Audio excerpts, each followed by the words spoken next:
Hi, I'm Megan Nielsen, and today I'm going to show you how to make a pincushion from a mason jar.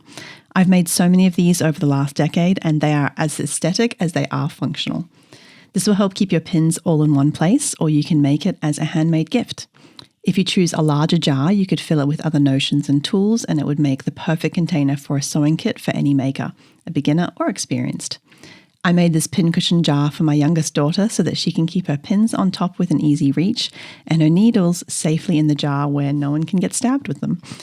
The supplies you'll need are a hot glue gun, a small piece of scrap fabric. I'm using this lovely yellow and white gingham linen that my daughter chose, a mason canning jar with a 2-part lid, cardboard or felt, a handful of polyfill stuffing, and scissors.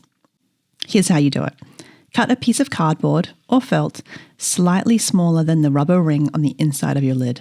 This is important so that you can easily close your lid later. Then cut a piece of fabric fairly larger than your lid, about 1 inch bigger or so. With the fabric and lid both face down, sandwich a chunk of stuffing in between the two. While lightly pressing down on your lid, fold, tuck, and glue your fabric around the lid. It's important that you glue inside the rubber seal or it will be hard to close later. I like to secure the two opposite edges first to ensure that the tension is even. Make sure you're getting it nice and tight and not leaving too much excess around the edge. I then continue going around, securing opposite edges until all of the edges are secure. This is what it will look like when you're done.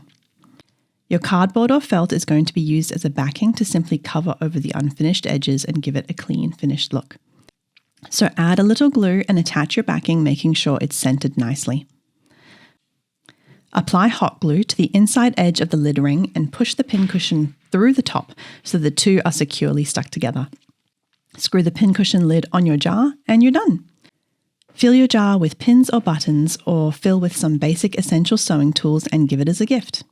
I really hope you enjoyed this tutorial. If you have any questions at all, let me know in the comments. And until I see you next time, happy sewing.